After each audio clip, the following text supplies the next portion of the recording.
And I believe the magnum opus of this article that this guy wrote is that after all of these conversation starters and tips and tricks in order to be more attractive to females, to have an advantage in dating, to get girls to like you, he says that, and if you want this girl to be your girlfriend, well, too bad, because she's just not going to like you.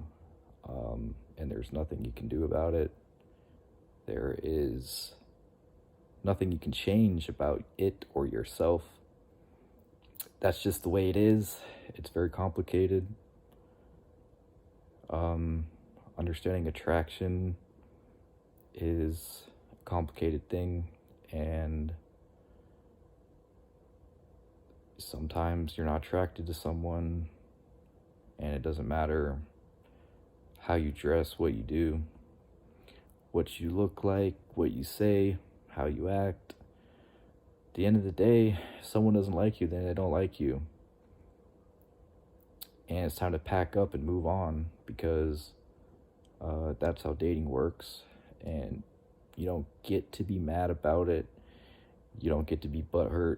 You don't get to be upset about it, because that's how it works. That's literally how the game works. People are going to tell you no, and you say, okay, I understand that there's nothing wrong with me.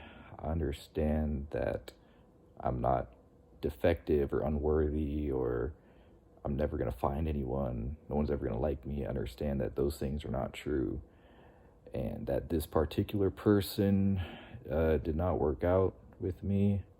This particular person doesn't like me for a million bajillion reasons.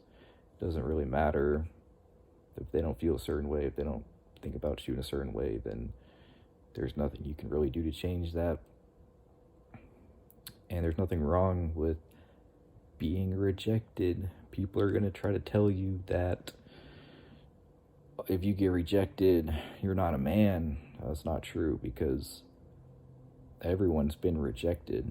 So if you think you're such a man and you've never been rejected, well, you're lying. That's not true.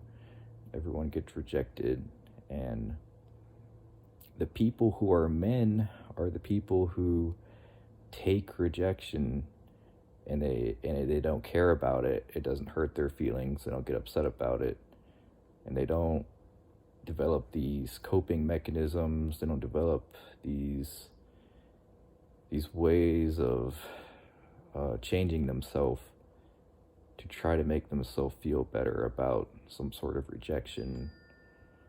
So that's who the real men are. I would consider myself a real man, not the guy writing this article.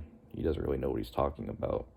I think that I give way better advice than, the psychology grad student who doesn't really know what he's talking about.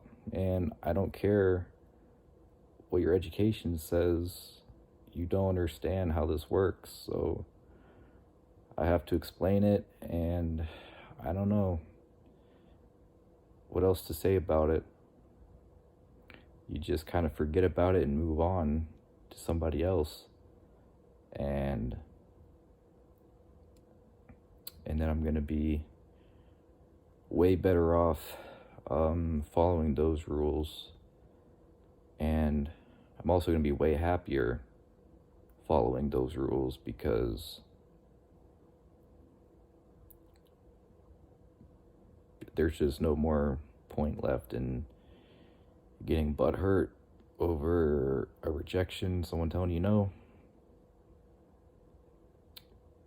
If you're an actor, if you're an entertainer, a performer, you know what I'm talking about, because for your career, for your aspirations, you get told no every single day. You don't get to get mad about it. You don't get to throw a temper tantrum. You just say, okay, they don't like me, they don't think I'm good enough, they don't approve of me, whatever, and you move on with your day.